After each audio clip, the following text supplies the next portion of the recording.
The last of the electrophilic substitution reaction of phenol. इससे पहले के दोनों रिएक्शन से मैंने आपसे कहा था नंबर वन, इसकी जरूरत ही नहीं थी कि हम इसे पढ़ते, because we already know about it from the orientation topic that OH group is ortho para director. So whenever it gets the second substitution, the position of the product must be ortho and para, which is ideally should be in equal proportions, almost 50-50%. और फिर मैंने आपसे कहा चूंकि हम phenol का topic पढ़ रहे हैं, ओरिएंटेशन का नहीं पढ़ रहे हैं, तो इसलिए हम सिंपल डाई सब्स्टिट्यूशन करके जो टॉपिक को नहीं गुजारेंगे। अगर उसमें कोई नई बात है तो वो डिस्कस करेंगे। तो वो नई बात ब्रोमिनेशन में और नाइट्रेशन में यूं आई थी कि अगर नॉर्मल सब्स्टिट्यूशन होगी तो ऑब्वियसली ऑर्थो पैरा प्रोडक्ट का मिक्सचर मिलेगा, लेकिन अगर कंटिन्यूअस सब्स्टिट्यूशन करेंगे तो दोनों जगह पर हमें 246 वाला प्रोडक्ट मिला और दोनों की अहमियत थी। एक में पिक्रिक एसिड बना, which is an exclusive and an important compound. दूसरे को इसलिए इंपॉर्टेंस हासिल है कि वो फिनोल के सिंपल आइडेंटिफिकेशन टेस्ट में इस्तेमाल होता है, because bromine powder is orange in colour, जो कि रिएक्शन की स्पेक्ट्रल कलर आ रही है। अब जो आया है सल्फोनेशन, इसकी इंपॉर्टेंस एक और इंपॉर्टेंट पॉइंट है जो अब तक अच्छा खासा गलत फहमी हमारे दिमाग में पैदा कर चुका होगा। बार बार हम एक ही बात कहते थे कि जब भी ऑर्थो पैरा सब्स्टिट्यूशन होगी तो हमें दो प्रोडक्ट मिलेंगे, एक ऑर्थो प्रोडक्ट एक पैरा प्रोडक्ट बराबर बराबर। अच्छा, अब ये जो हम कह देते हैं बराबर बराबर, पहली बात तो बच्चों के दिमाग में आती है बात 50-50%। तो इतनी कोई एक्यूरेसी नहीं बची हुई है, ऑलमोस्ट 50-50%। क्योंकि बहरहाल हर कंपाउंड को के स्ट्रक्चर को देखते हुए, उसके फीचर्स को देखते हुए उसकी स्टेबिलिटी में थोड़ा बहुत फर्क होता है। मोस्ट ऑफ द केसेस में हमारे प्रोडक्ट में ऑर्थो पैरा तकरीबन बराबर बराबर होते हैं, यानी जो फर्क भी अगर होता है तो वो नॉट सिग्निफिकेंट। एक 49 एक 51% कुड बी कॉल्ड 50-50। लेकिन इस एग्जांपल को खास तौर पर डिस्कस इसलिए किया जा रहा है कि इस वन ऑफ दोस एग्जांपल जहां हमें ऑर्थो पैरा दोनों का मिक्सचर मिलता है, but not in is equal और अप्रोक्सीमेट इक्वल प्रोपोर्शन, बल्कि there is a significant difference. Ortho product जहां जो मिलता है वो लो टेम्परेचर पर स्टेबल है, और जो पैरा प्रोडक्ट मिलता है वो हाई टेम्परेचर पर स्टेबल है। इसलिए हम यहाँ कहते हैं कि जब आप किसी भी टेम्परेचर पर इनका रिएक्शन करवाते हैं तो due to the difference of thermal stability हमें दोनों प्रोडक्ट एक जैसे अमाउंट में या क्लोज अमाउंट में नहीं मिलते। सिर्फ ये बताने के लिए ये पर्टिकुलर प्रोसेस यहाँ हो रहा है कि अगर फिनोल का रिएक्शन sulfuric acid से करवाया जाए, that is for the sulfonation, and the temperature is about 20 degrees centigrade, then you may have this product. This is ortho hydroxy benzene sulfonic acid। अब ये नहीं कह रहे हैं आपसे कि सिर्फ ये बन रहा, पैरा भी बन रहा है, मगर वो माइनर है, उसकी परसेंटेज सिग्निफिकेंटली कम है और इसकी ज्यादा है। So this is our major product, see almost 80%, 89%, 85% ये होगा और 20 या 15% पैरा वाला। But if you increase the temperature to about 100 degrees centigrade, the situation becomes reverse. अब ऑर्थो वाला माइनर हो गया और पैरा वाला मेजर। तो para hydroxy benzene sulphonic acid becomes our major product because of high thermal stability of this compound.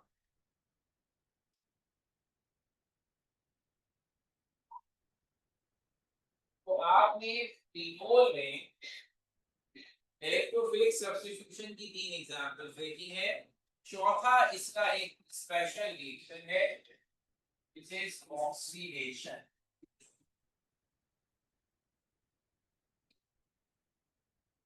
अगर हम phenol को ऑक्सीडाइज करवाते हैं in the presence of potassium dichromate strong oxidizing agent and sulfuric acid, तो ये बनता है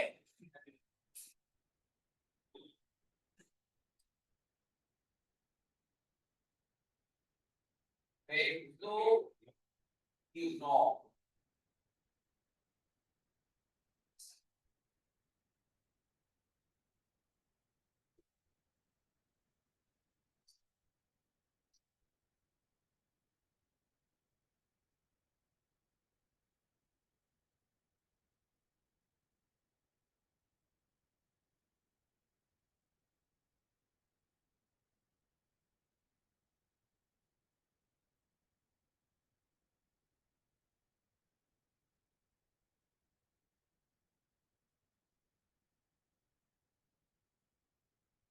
अब जो काम आपसे हम बार बार कह रहे हैं कि इक्वेशंस में आपको वो अप्रोच रखनी है, इस पर्टिकुलर रिएक्शन में ये अप्रोच किताब में भी रखी हुई है और ऑर्गेनिक में इस एलिमेंट्री लेवल पर हम बच्चों को सिखाना चाहते हैं तो कोशिश करते हैं पूरी पूरी इक्वेशन लिखते हैं, लेकिन थोड़ी से हाई लेवल पर आकर हम इस कोर्से में नहीं होते। फिर हमारा इशू होता है सिर्फ क्या चीज थी और क्या बन गई, किसकी वजह से बनी वो हम एरो करेंगे बस, लेकिन क्या साइड प्रोडक्ट्स थे क्या साइड रिएक्टेंट थे वो मेंशन करने की जरूरत है। तो हमें इन क्लासेस में असल में हम यही सिखाते हैं कि ये चीजें बनती है, हर दफा बताना जरूरी है। तो इस ऑक्सीडेशन में अगर आप नोटिस करें ना, हम ये टेंशन लेते हैं कि पोटेशियम डाइक्रोमेट ऑक्सीजन देने के बाद क्या बना लेता है, क्या साइड प्रोडक्ट बने। हम सिर्फ टारगेट बताते हैं बेंजीन से बेंजीन या on oxidation in the presence of strong oxidise. अब ये जो सारे रिएक्शंस हमने पढ़े अल्कोहल और फिनोल्स के, इसमें से कुछ रिएक्शंस ऐसे थे जिनके बारे में हमने पॉइंट आउट किया कि they should be used for the identification test for alcohols और फिनोल्स। तो अब किताब में आखिर में उन्होंने उनको सबब किया है और एक दो नई चीजें सिखा दी हैं। मसलन अब है ये identification test for alcohols and phenols.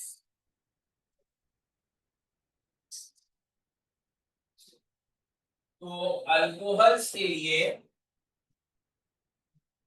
तो पहला है वो है रिएक्शन विद सोडियम मेटल, जिसको हम इसके एसिडिक होने की निशानी भी समझते हैं। तो अगर मेरे पास कोई भी अल्कोहल होता है, ये रिएक्शन बड़ा है, सोडियम मेटल से रिएक्ट करें तो सोडियम अल्को ऑक्साइड और हाइड्रोजन बने। इस रिएक्शन में हाइड्रोजन बनने की वजह से हमारे अल्कोहल में बबल्स निकलते हैं गैस के, जिससे हमें पता चल जाता है रिएक्शन हुआ है। ऐसी बात है, आपको कुछ चीज नजर आ नहीं रही तो बबल्स ऑफ हाइड्रोजन गैस।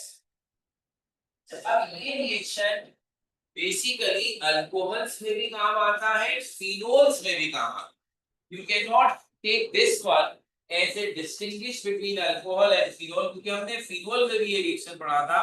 तो सोडियम फिनो ऑक्साइड और हाइड्रोजन गैस बनाएगा और उसके नतीजे में भी हाइड्रोजन गैस इवॉल्व। तो लेकिन हम इसे यहाँ पर एज पर बुक हाइड्रोजन के लिए फिलहाल कोट कर रहे हैं। दूसरा नया है मगर बहुत मशहूर रिएक्शन है, वो अल्कोहल का सबसे कॉमन आइडेंटिफिकेशन टेस्ट माना जाता है और उसको हम लास्ट टू लास्ट सेंचुरी में पाम टेस्ट के नाम से याद रखते थे, क्योंकि ये फ्रेंच और स्पेनिश थे खास तौर पर, इन्होंने अफ्रीका का तकरीबन पूरा कैपिटल अपनी कॉलोनी बनाया हुआ था। तो वहाँ माशाल्लाह जंगल भी बहुत और चीजें भी बहुत, तो वहाँ दरख्तों से कहीं से अगर वेनेगर उन्हें मिलता था एसिडिक एसिड, तो वो अपने पाम पे रख के उसके ऊपर अल्कोहल फेंकते थे और फिर सूखते थे। तो जब अल्कोहल और एसिड कोई भी कार्बोक्सिलिक एसिड आपस में मिले उससे बनता है एस्टर, और एस्टर की फ्रूटी स्मेल, तो ये बिल्कुल भी डेंजरस नहीं होता है। तो you can take carboxylic acid on your hand and the alcohol also, के पास वक्त ही होता था तो इससे बड़ा आसान होता, पाम पे टेस्ट कर लेते थे सुबह कि ये एस्टर है। तो ये पाम टेस्ट इस वजह से कहलाता था। और अब तक हम इसे बहुत इफेक्टिव मानते हैं कि when any alcohol reacts with carboxylic acid it gives you the fruity smell and that fruity smell is of ester। Ester सबसे ज्यादा आर्टिफिशियल फ्लेवरिंग में इस्तेमाल होता है। ये जितनी भी उल्टी सीधी चीजें हम खाते रहते हैं, च्युइंग गम, टॉफीज, गम्स वगैरह, उसमें कहीं पे भी नेचुरल टेस्ट नहीं होता, चाहे उसके ऊपर जितने भी फलों की तस्वीरें बनी, सब में आर्टिफिशियल टेस्टिंग है और वो एस्टर की होती है। तो एस्टर ज्यादा मिला होता है क्योंकि उसमें बहुत अच्छी फ्रूटी स्मेल आती है और टेस्ट भी आता है। तो ये कहलाता है test esterification. This is basically a reaction of an alcohol with carboxylic acid to form ester and water. So ester gives the fruity smell, which helps us to identify the presence of both alcohol and carboxylic acid. दोनों ही identify. अगर first करने आपके पास कोई unknown alcohol है तो आप carboxylic acid अपने पास से डाल देंगे, स्मेल आ गई तो अल्कोहल होगा। अगर आप कार्बोक्सिलिक एसिड को चेक करना चाहते हैं तो नोन अल्कोहल उस पे डालेंगे, स्मेल आ गई तो मतलब एक आ गई।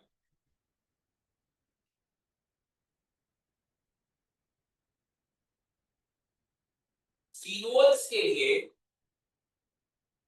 एक तो हमने अभी पढ़ा था और वो था रिएक्शन विद ब्रोमीन वाटर। या आखिरी यही पढ़ के गए हैं, अभी आते ही मैंने इसका तस्करा किया। Bromine water is orange colour, जब इसका फिनोल से रिएक्शन कराते हैं 2 4 से स्टार ब्रोमोफिनोल बनता है, ये हम अभी देख चुके हैं, दोबारा की जरूरत नहीं। जो नया है ये reaction with ferric chloride FeCl3। तो फिनोल को इक्वेशन आसान बनाने के लिए स्ट्रक्चर से बड़ा लंबी थोड़ी लिख जाएगी। इसका फॉर्मूला बनना चाहिए C6H5OH। This is phenol. अगर मैं इसका रिएक्शन फेरिक क्लोराइड से कराऊं तो इन दोनों के रिएक्शन के नतीजे में एक कॉम्प्लेक्स बनता है ऐसा।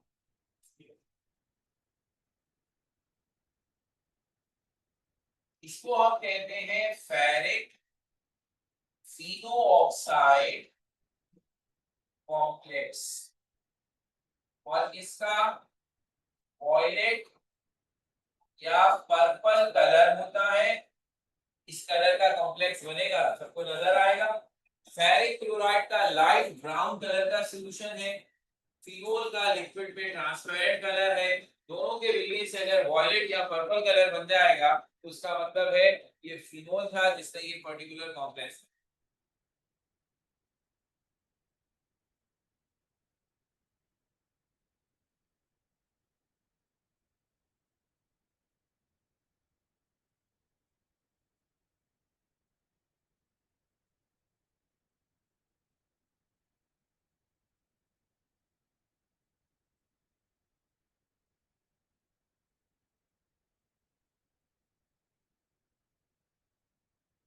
तो ये अल्कोहल और फिनोल्स की स्टोरीज। अब जो आखिरी हिस्सा रह गया है मेजर जो है कार्बोनाइल कंपाउंड, दो हिस्सों में।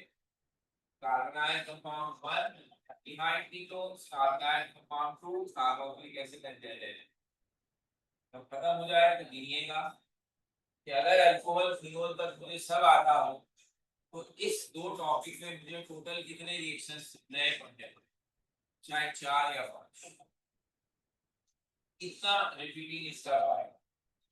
तो आपके जब आपने अभी पढ़ा था तो एल्डिहाइड कीटोन्स में पहला उन्होंने आप पर इनाम ये दिया था कि प्रिपरेशन नहीं है आपसे रिड्यूस हो। अब की पढ़ो पढ़िए प्रिपरेशन, एक भी प्रिपरेशन ऐसी नहीं है जो आपने इससे पहले पढ़ी है, ऐसे सलाह दो कभी वो चीज कटवाई आपसे जो आप ऑलरेडी पढ़ चुके।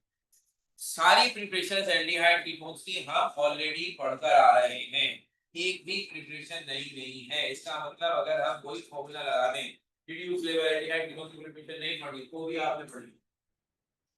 देखते हैं अब याद किसको है, ये है ना सही बड़ी, तो पता नहीं हमने क्या क्या चीजें इसमें अलग है। आइए देखते हैं पहले अगर इसका वैल्यू कितना होगा, ये हो गया हमारा काम चैप्टर, किताब के हिसाब से शायद है 8, that is carbonyl compounds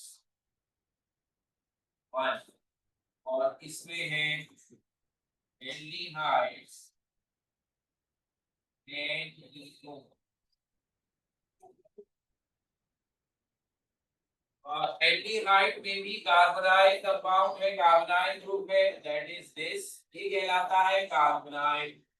aldehyde में क्या है, इसके एक तरफ हाइड्रोजन एक तरफ R, और कीटोन्स में इसके दोनों तरफ अल्काइल। IUPAC में ये है अल्कानल और ये है अल्कानॉल, सब हम देख चुके हैं।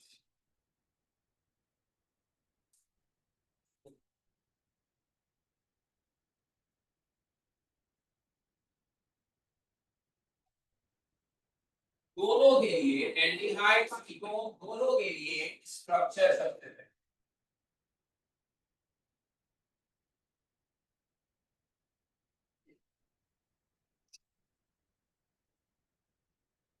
जो कार्बोनाइल ग्रुप में कार्बन है, since it is engaged in double bond, it means एक पाई बॉन्ड बन रहा, तो just like alkenes this carbon must be sp2 hybridised. इसमें एक पाई बॉन्ड है तो एक ऑर्बिटल हाइब्रिडाइजेशन में हिस्सा नहीं लेगा, ये सब बात करनी है carbon of carbonyl group is sp2 hybridized. So the shape is planar, trigonal, and angle is 120. तो एल्डिहाइड हो या कीटोन हो, आमतौर पर हम कैसे structure draw, that is a planar trigonal angles are 120। अब यहाँ R लगाएं या S लगाएं ये तो डिपेंड करता है कि आपकी एल्डिहाइड की बात। फिर इसके फिजिकल कैरेक्टरिस्टिक्स,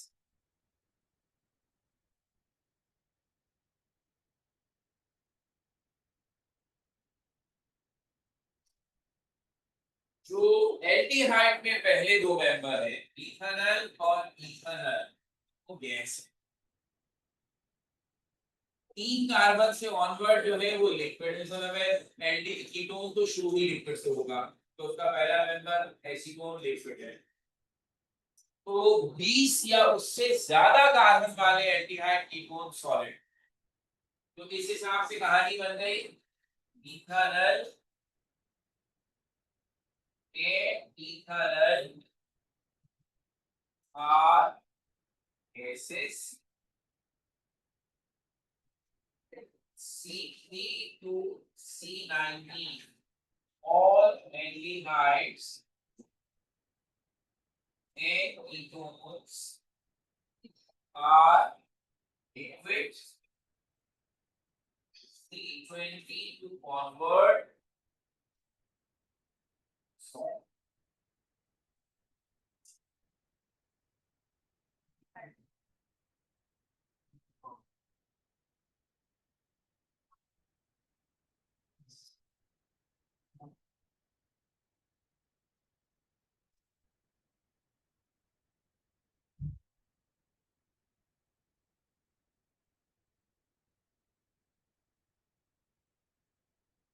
Usual बात है melting and boiling point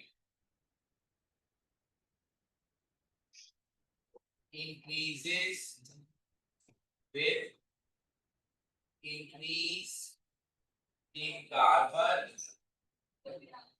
soluble in water, but solubility decreases with increase in carbon. Generally they are soluble, जो छोटे मेंबर है वो ज्यादा सॉल्युबल है, जैसे जैसे कार्बन आइटम बढ़ते जा रहे हैं क्वालिटी कम होती जा रही है। सबसे मशहूर इसमें एग्जांपल एक है एक्वस सॉल्यूशन ऑफ इथानल, जिसको हम फॉर्मल्डिहाइड भी कहते हैं, इज कॉल्ड फॉर्मलिन। 40% है, लिखते हैं किसका आता है फॉर्मलिन, जो आपके बायोलॉजिकल स्पेसिमेन प्रिजर्व किए जाते हैं उसके लिए सबसे ज्यादा सूटेबल लिक्विड, बट हम इसे बहुत सिलेक्टेड इस्तेमाल करते हैं तो इसकी स्मेल और असर जरा टॉक्सिक है। तो अगर हम हर बच्चों की लैब में, आप जैसे बच्चों की लैब में भी इसी को यूज कर दें और आप गलती से इसे गिरा दें, बहुत सारे और लोग भी गिर जाएंगे।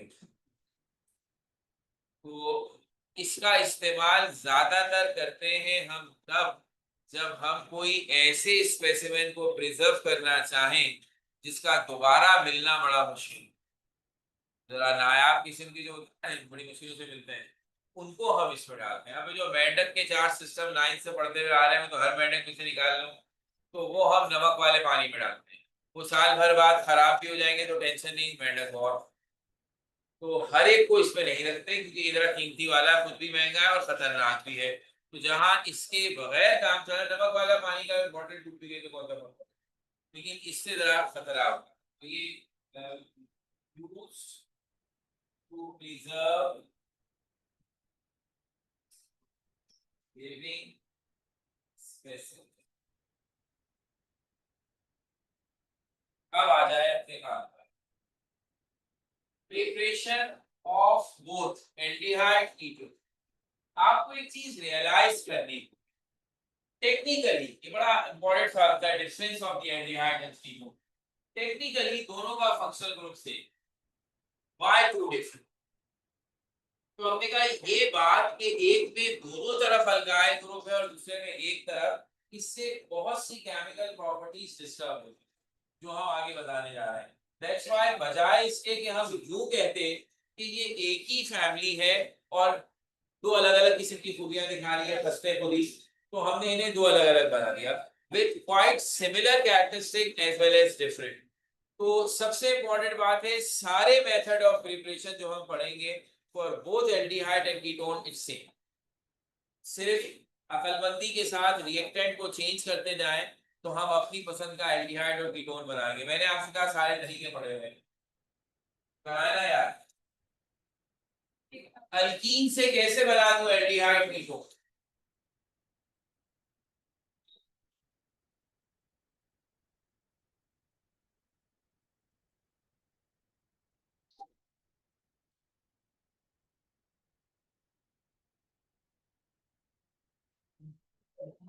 ये वाले से बोलता है अभी का चला क्या बात मेरे चेहरे पे बोल।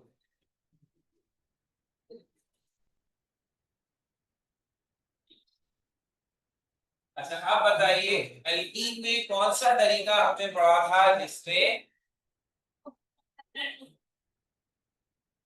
ओजोनोलाइसिस? सही बात। जब आपको अल्कीन में पढ़ाया था तो सिंपल इथीन की एग्जांपल दी थी और उससे आपका मिथानल बना, बस।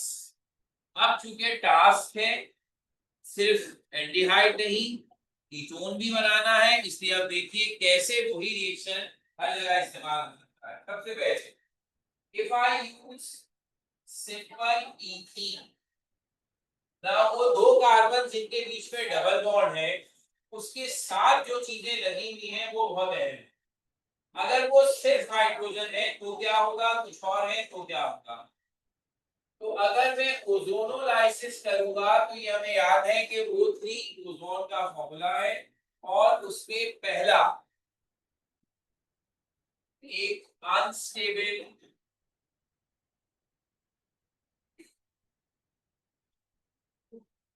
ओजोनाइड बनेगा,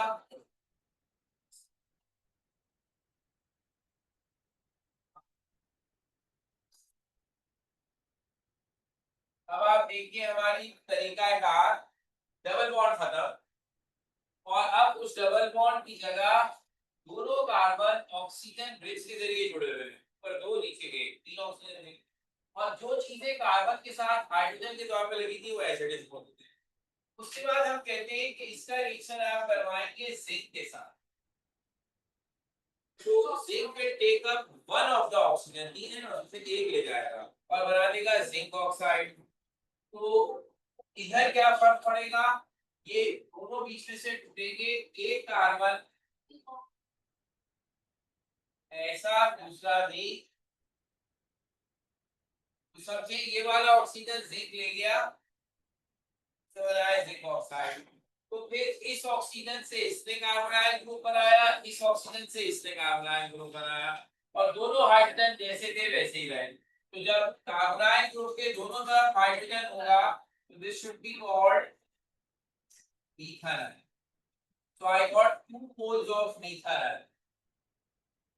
अब आप फरमाइश कीजिए एल्डिहाइड की।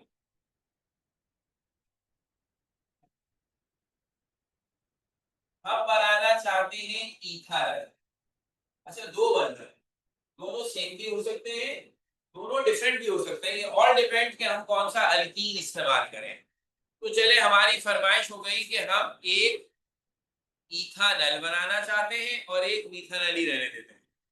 ठीक है, तो अब आप अपने दिमाग में खुद फैसला कीजिए, इसमें से एक तो आप मिथानल लेने देंगे और एक को आप चाहते हैं वो इथानल बन जाए। तो फॉर्मूला क्या बनेगा, एक हाइड्रोजन की जगह CH3।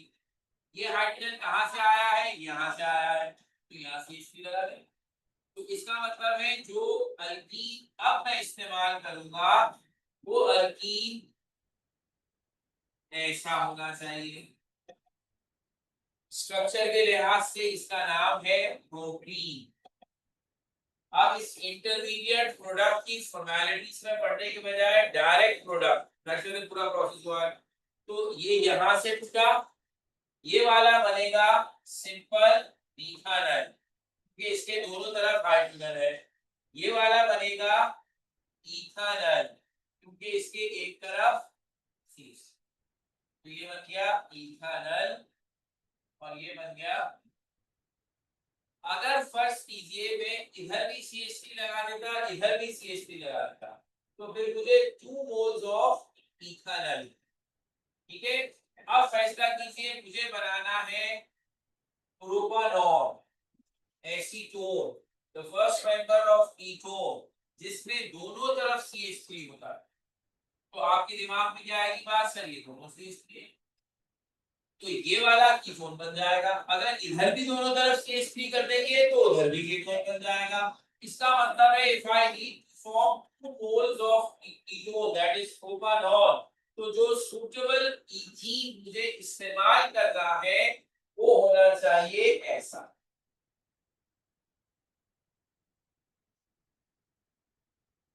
And that is 3-dimethyl 2-butene. So if I do the same thing, ozonolysis, I will have 2 moles of ketones. तो अब आपसे इक्वेशन तो वही लिखवा रहा, आपको अल्कीन देकर ये जरूर पूछेंगे कि अगर इस अल्कीन की ओजोनोलाइसिस करते हैं तो प्रोडक्ट में क्या मिलेगा। तो आपको उस इथीन का रफ में स्ट्रक्चर बनाना होगा इस स्टाइल से, और फिर फैसला करना होगा कि अगर ये अपने डबल बॉन्ड से टूटता है और डबल बॉन्ड बनाने वाला कार्बन कार्बोनाइल ग्रुप बनता है तो कौन सा अल्कीन बनता है। बताने का तरीका यही है कि आप अपने इमेजिनेशन में कहेंगे यहां से कंपाउंड द, इस कार्बन पे भी कार्बोनाइल ग्रुप, इस कार्बन पे भी कार्बन, यानी जहन यूं होगा कि डबल बॉन्ड तोड़िए, इसके साथ ऑक्सीजन, इसके साथ भी ऑक्सीजन, तो दो की दो। अब मैं आपको कोई भी अल्कीन दूं, आप डबल बॉन्ड से दोनों को अलग करें और दोनों के डबल बॉन्ड बजाय आपस में बनाने के ऑक्सीजन के साथ खुद ही आपको दो कंपाउंड मिल जाएंगे। ठीक है, तो अब अगर मैं ऐसे ही एक बनाऊं और इसे किसी तरीके से डायरेक्ट गैस करें,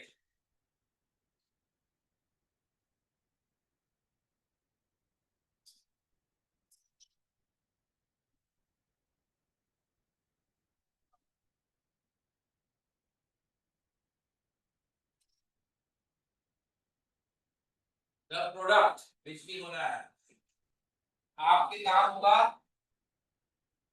ऐसे जोड़ दें, एक ऑक्सीजन इसको दे दें, कर गया। ये क्या चीज है, इथेनॉल, और ये क्या चीज है, ब्यूटानॉल। इसलिए मैं आपको कहा था, आपने बेशक एक दफा इक्वेशन लिख दी, इत्मीनान हो गया, इक्वेशन की तो जरूरत ही नहीं है ना। आप अपने रिएक्टेंट से फैसला करेंगे विच एल्डिहाइड और विच कीटोन। ये था पहला तरीका। हाँ, ये जरूर है, जब एल्कीन में पढ़ा था सिर्फ हमने इथीन की एग्जांपल ली थी, हमने इतनी डिटेल नहीं की थी, ये अपनी चीज थी आपकी। दूसरा तरीका बताएं अल्काइन से कैसे बनाते हैं। ये तरीका हमने तफसील से किया था, इससे हमने एल्डिहाइड बनाया था, कीटोन भी बनाया था। ये था हमारा from alkynes, and that is by division.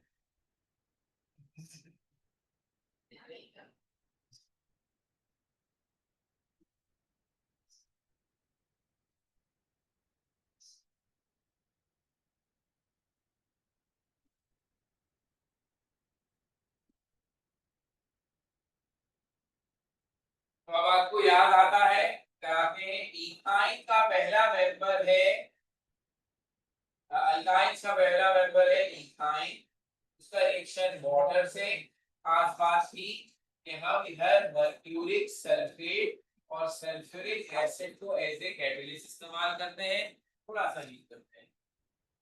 तो फर्स्ट स्टेप ये है कि ट्रिपल बॉन्ड का एक बॉन्ड टूटेगा और वो डबल बॉन्ड रह जाएगा, और एक कार्बन के साथ H और एक कार्बन के साथ OH बनेगा। इस कंपाउंड का नाम हुआ इथेनॉल, डबल बॉन्ड भी है, OH ग्रुप भी है। हमने खास तौर पर इसमें आपको ये बात बताई थी, ऐसे तमाम ऑर्गेनिक कंपाउंड जिनमें पाई बॉन्ड बनाने वाले कार्बन के साथ मल्टीवैलेंट इलेक्ट्रोनेगेटिव एटम लग जाए वो अनस्टेबल।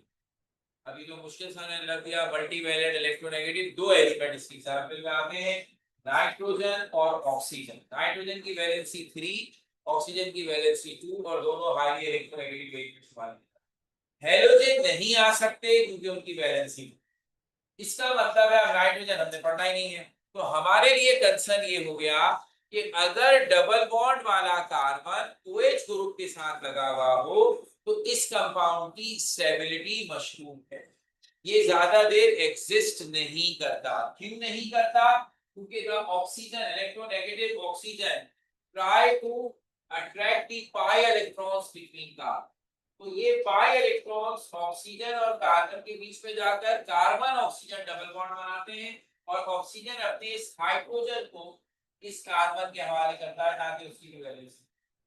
तो ये जो शिफ्टिंग ऑफ एटम है विद इन द मॉलिक्यूल, इसको हम कहते हैं टॉटोबैरिज्म, और ऐसे वेव का निशान बनाते हैं, दिस इज मॉलिक्यूलर अरेंजमेंट। और क्या बन गया, अगर वो एरो को आप देखें, इस कार्बन के साथ 3 हाइड्रोजन हो गए और there is a double bond between carbon and oxygen and this becomes ether. तो इथाइन ने बना दिया ether which is an aldehyde. Important बात यहाँ पर ये है कि ये जो तरीका था इसमें तो हमारे हाथ में, हर एल्डिहाइड हर कीटोन अपने पसंद का अल्कीन यूज करके बना सकते हैं, यहाँ नहीं है हमारे हाथ में, सिर्फ इथाइन से aldehyde that is ether, otherwise this method is for ketone only. अब आप जो भी अल्काइन यूज करेंगे, propyne butyne pentyne hexyne heptyne मोनाइन जो भी यूज करेंगे उससे कीटोन, तो एग्जांपल है कीटोन को बनेगा, एल्डिहाइड क्यों नहीं बन सकता। तो अगली चीज है प्रोपाइन, दिस इज प्रोपाइन। अगर मैं सेम रिएक्शन प्रोपाइन के लिए रिपीट करता हूं और उसमें वाटर को ऐड करते हैं in the presence of mercuric sulphate and sulphuric acid with a little heat, तो फर्स्ट स्टेप में एक इनोल बनेगा, यानी कार्बन के साथ OH और कार्बन के बीच में रह जाएगा डबल। तो जो खास बात है आप सबको याद आएगी, the addition will follow the Markovnikov rule, जिसके मुताबिक जिस चीज पे नेगेटिव चार्ज है must attach with the carbon containing less hydrogen. तो पानी का जो OH है वो उस कार्बन से लगेगा जिसके अंदर कम हाइड्रोजन है, यानी इस कार्बन इसके साथ एक इस तरह की नहीं है। तो जब OH बीच वाले कार्बन से लगेगा तो हमें ये अनस्टेबल चीज बनेगी, और जब ये अनस्टेबल चीज मॉलिक्यूलर रीअरेंजमेंट करते हुए डबल बॉन्ड इधर शिफ्ट करेगी और हाइड्रोजन इधर जाएगा, तो हमें जो चीज मिलेगी वो साफ दिख रहा है कि उसमें डबल बॉन्ड बीच वाले कार्बन पर आ रहा है, यानी कार्बन ऑक्सीजन डबल बॉन्ड बीच वाले कार्बन पर आ रहा है, एंड दैट इज कॉल्ड प्रोपानॉन। तो मार्कोनिकॉफ रूल की वजह से प्रोपाइन, ब्यूटाइन, हेप्टाइन, हेक्साइन सारे हायर अल्काइंस में OH कोने पे नहीं आए, OH बीच में आएगा। जब बीच में आएगा तो कार्बोनाइल ग्रुप भी बीच में आएगा, तो ये एल्डिहाइड कभी नहीं बनेगा, कीटोन। सो एल्डिहाइड सिर्फ इथाइन के साथ है, rest of the all alkynes will give you the suitable ketone.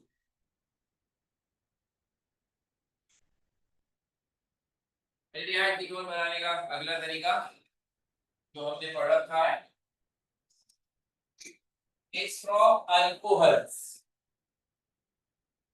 तो बताओ बड़ा, तो प्राइमरी अल्कोहल ऑक्सीडाइज होकर एल्डिहाइड बनाएंगे और सेकेंडरी अल्कोहल्स ऑक्सीडाइज होकर कीटोन।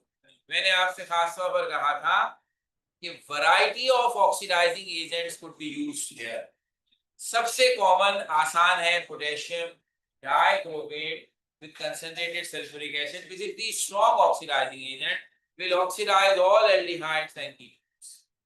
अलबत्ता जो दूसरे ऑक्सीडाइजिंग एजेंट है, जो माइल्ड या वीक ऑक्सीडाइजिंग एजेंट है, वो एल्डिहाइड्स के साथ आसानी से काम कर लेते हैं, कीटोन्स के साथ नहीं। तो उन्हीं को अब खास तौर पर हम आगे डिस्कस करें, लेकिन अभी जो तरीका हम बता रहे हैं this is for oxidation of alcohols, where the same reaction, primary alcohols on oxidation gives aldehyde। अभी ये पिछले ही टॉपिक में 2 दफा ये बात कर चुके हैं, इसलिए मैं इसको ऐसे ही लिख रहा हूँ, primary alcohols on oxidation gives ketones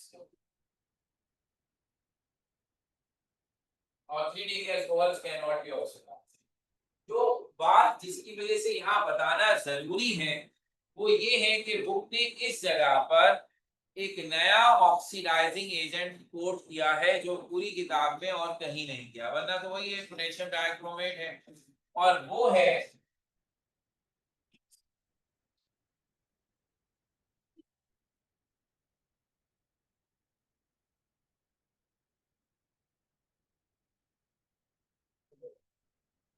it is PCC, abbreviation है पाइरीडीनिया chlorate.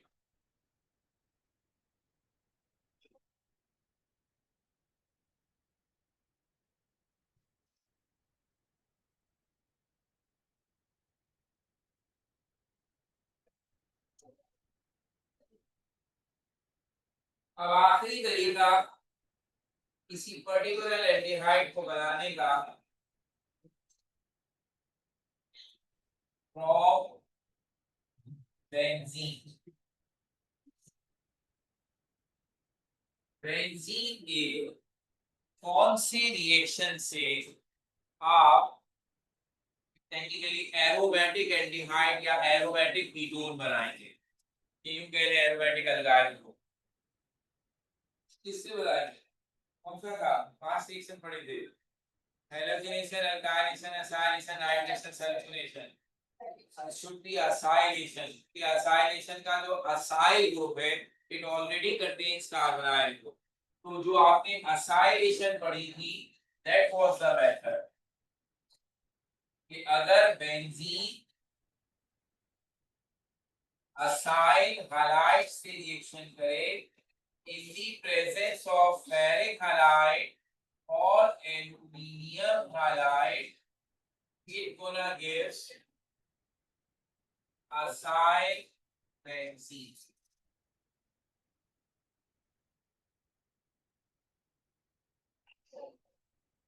And technically it is aldehyde or ketone.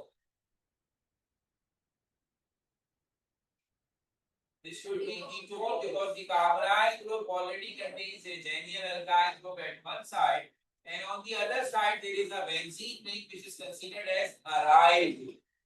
So it means on both sides you have a carbon atoms rather than hydrogen. कहीं पे भी hydrogen नहीं है कि आप उसे aldehyde कहें. तो अब आप फैसला कीजिए. चार तरीके थे जो रिड्यूस सिलेबस में चूंकि नहीं पढ़ाए गए थे, मैंने अपनी तफसील से पढ़ा दिए, लेकिन एक भी पढ़ाने लायक नहीं छोड़े. ये जरूर कह सकते हैं कि yes we need a certain practice for ozone licence specially, लेकिन वो पढ़ाया हुआ एक पूरा कंप्लीट था. कोई नया रिएक्शन हमने यहाँ डिस्कस नहीं. अब अगर हम आते हैं इसके रिएक्शंस की तरफ, तो वहां पार्शियली कुछ रिएक्शंस नए हैं, मगर उसमें कुछ एक चीज बड़ी अहम है जिसकी वजह से वो बड़ा अहम टॉपिक बनता है. वो क्या है? कार्बन ऑक्सीजन के बीच में डबल, और इस वजह से वो एडिशन रिएक्शन करेगा. जैसे कार्बन और कार्बन के बीच में डबल बॉन्ड थे तो एडिशन रिएक्शन थे. उन एडिशन रिएक्शंस को हमने कहा था इलेक्ट्रोफिलिक एडिशन रिएक्शन. अब यहाँ पर जब हम कार्बन और ऑक्सीजन डबल बॉन्ड के एडिशन रिएक्शंस की बात करेंगे, तो हमें ये रियलाइज करना होगा कि the bond is polar as well. The carbonyl group is polar, the oxygen is partially negative and carbon is partially positive. अब जो भी चीज अटैक करेगी वो तो कार्बन पे करेगी. एल्डिहाइड तो कार्बन है ना, तो अगर कार्बोनाइल कार्बन पर हम अटैक करेंगे और उसके ऊपर प्लस चार्ज है, तो अटैक करने वाली चीज का नाम होगा nucleophile. It can attack on positive charge. इसलिए जो रिएक्शंस यहाँ पर हमारे पास आते हैं वो कहलाते हैं nucleophilic addition reactions of aldehydes and ethers.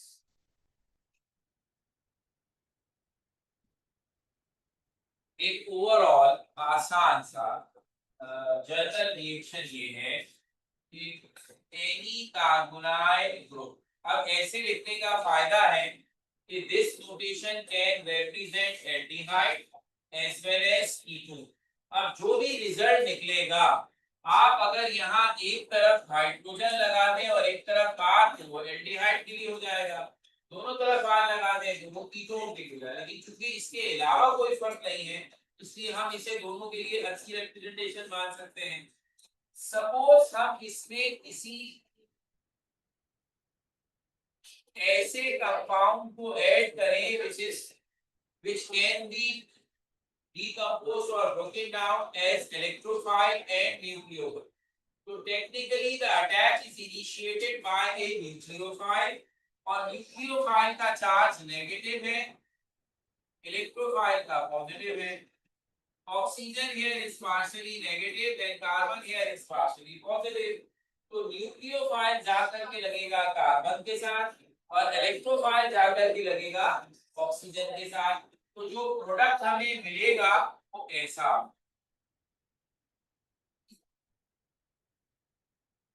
तो अब आप जितने भी रिएक्शंस पढ़ने वाले हैं न्यूक्लियोफिलिक एडिशन रिएक्शंस की हेडिंग में, उन सब की इक्वेशन इतनी ही सिंपल है. यहां भी मैकेनिज्म, दो एग्जांपल्स एक मैकेनिज्म की हैं, दो एग्जांपल एक मैकेनिज्म. हम ये कहते हैं कि this particular reaction needs a catalyst in order to initiate और speed up the reaction.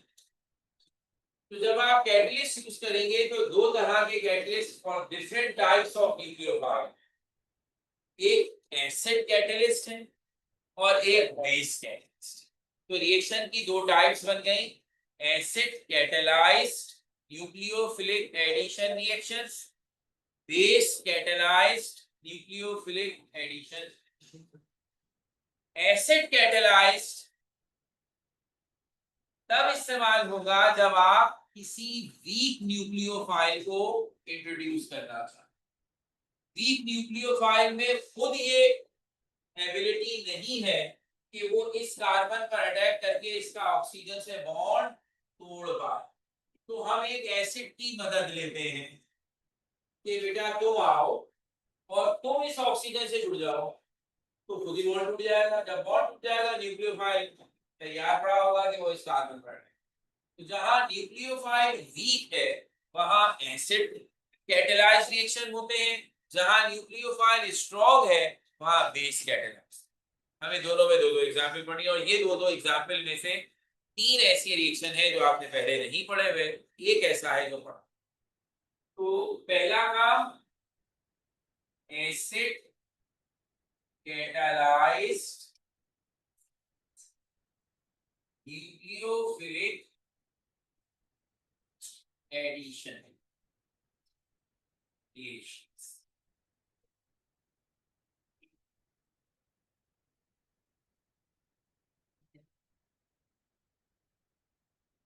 This is for the nucleophiles like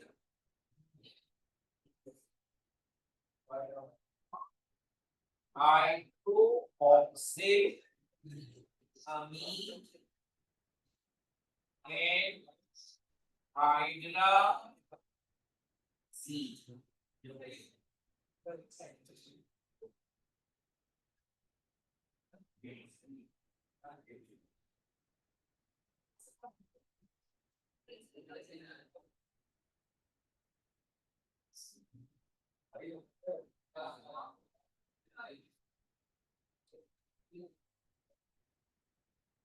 तो अब अगर मेरे पास हाइड्रोक्सिल अमीन और हाइड्राजीन दोनों के फॉर्मूले में लिखिए इस जैसे न्यूक्लियोफाइल है तो ये वीक न्यूक्लियोफाइल है। The reaction will take place in the presence of acid. जाहिर बात है इक्वेशन से हमें कंसर्न है नहीं, लेकिन अगेन सिर्फ ये बताने के लिए why for the nucleophile weak nucleophile acid can support. तो आप गौर से देखें अंदर तो इसके मैकेनिज्म में स्टेप 1 होगा प्रोटोनेशन। प्रोटोनेशन प्रोटॉन हम H पॉजिटिव को कहते हैं, एसिड हमें H पॉजिटिव आयन देता है। तो अगर हम एसिड कैटलिस्ट यूज करेंगे तो उसका जो H पॉजिटिव आयन होगा वो प्रोटोनेशन करेगा किस तरह, चूंकि O इज पार्शियली नेगेटिव तो ये एसिड इस O के साथ मिलकर H बनाएगा। तो ये इसका मतलब है एसिड की वजह से ऑक्सीजन खुद अपना बॉन्ड तोड़ देगा, तो फिर इस कार्बन के ऊपर परफेक्ट प्लस चार्ज आ जाएगा। तो आप चाहे वीक तो क्या बिल्कुल भरा हुआ भी न्यूक्लियोफाइल होगा उसे तो कंप्लीट पॉजिटिव चार्ज मिल रहा है, पार्शियल नहीं, तो अल्टीमेटली उसके लिए रिएक्शन बहुत आसान। तो step 2 is attack of nucleophile. तो अब इस पर्टिकुलर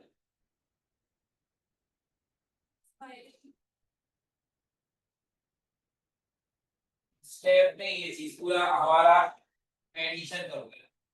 अच्छा अब ये सिर्फ ये बताने के लिए कि फॉर वीक न्यूक्लियोफाइल हमें ये जरूरत है कि जो कार्बोनाइल ग्रुप का पॉजिटिव चार्ज है वो इतना स्ट्रॉन्ग हो कि वो खुद न्यूक्लियोफाइल को ला ले। अब जब तक ये इस हालत में है the carbon partial positive charge is not enough to attract the weak nucleophile. Strong को तो कर लेगा, वीक को नहीं कर पाएगा। तो अगर आप इसे इसी हालत में हाइड्राजीन या हाइड्रोक्सिल अमीन से रिएक्शन करवाएंगे कुछ भी नहीं, वी नीड एन एसिड जो ये सिचुएशन पैदा कर दे, कैटायन बन जाए, फट से रिएक्शन। तो अब जब हम रिएक्शन लिखेंगे तो इस मैकेनिज्म को नहीं कोट कर रहे, ये हमने पहले बता दिया। अब हम सिर्फ रिएक्शन की रिएक्शन खुद की हमने पहली दफा पढ़ा। हाइड्रोक्सिल अमीन हो या हाइड्रोजीन हो, दोनों का रिएक्शन एक ही स्टाइल से हो रहा है और एक ही टाइप का प्रोडक्ट बन रहा है, वो प्रोडक्ट कहलाता है ऑक्साइन। अब चूंकि आपको भी समझना होगा कि आपने कोई सारी ऑर्गेनिक नहीं पढ़ ली है, बहुत ही शुरू का पेज पढ़ा है। हमने ऑक्सीजन इंट्रोड्यूस किया जिसकी वैलेंसी 2 है, तो उसके फंक्शनल ग्रुप ही खत्म होने का नाम नहीं ले रहे। Alcohol, ether, aldehyde, ketone, carboxylic acid, ester, acid halide, amide, फिर उसके बाद वो अमाइंस, ये सारे आते चले जा रहे हैं। तो जो नाइट्रोजन है जिसकी वैलेंसी 3 है, उसके कितने कॉम्बिनेशन बनेंगे, तो वो हमने रखे सिर्फ अमाइन अमाइड के अलावा किसी और को छुड़ाएंगे। यहाँ इत्तेफाक से एक तीसरा फंक्शनल ग्रुप बन रहा है जिसमें कार्बन और नाइट्रोजन के बीच में डबल बॉन्ड, उसके लिए इस्तेमाल होता है ऑक्साइन। दोनों के लिए एक जैसी इक्वेशन है, तो देख लेते हैं इक्वेशन दी। पहली एग्जांपल, हाइड्रोक्सिल अमीन।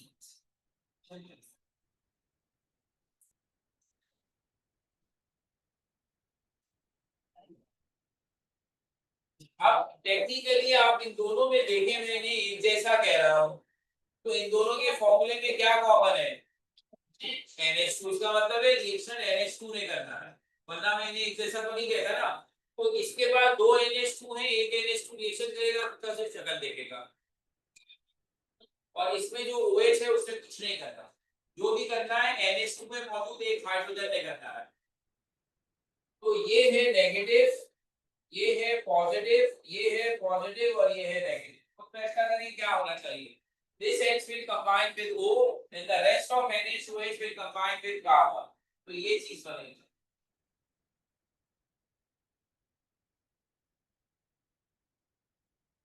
अब है ये इशू के जब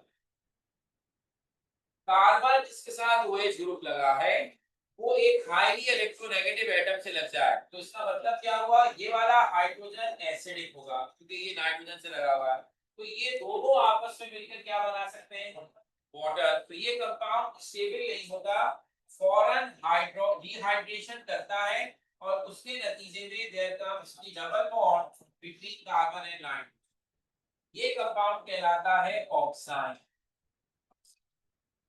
जिस एल्डिहाइड या कीटोन से आप बनाएंगे नाम उसी जैसा होगा। मसलन यहां मैं मीथानल इस्तेमाल करता तो प्रोडक्ट कहलाता मीथानल ऑक्साइड। मैं इथानल इस्तेमाल करता इथानल ऑक्साइड। मैं प्रोपानॉल इस्तेमाल करता प्रोपानॉल ऑक्साइड। अब यही रिएक्शन अगर इसके जरिए कर दूं तो दोनों में क्या फर्क है, इसके पास OH है, इसके पास NH2 है, OH ने कुछ किया मेरे रिएक्शन में, फोटो सेशन यहीं आ गया ऐसे। इसी तरह ये NH2 यहाँ आ है, सेम रिएक्शन यहाँ क्या आएगा NH2, तो वो भी क्या कहलाएगा ऑक्साइन, क्योंकि ऑक्साइन इस तरह साथ में कुछ भी लगाओ सिर्फ दिलचस्पी नहीं। तो यहाँ से कंटिन्यू करते हैं हम नेक्स्ट।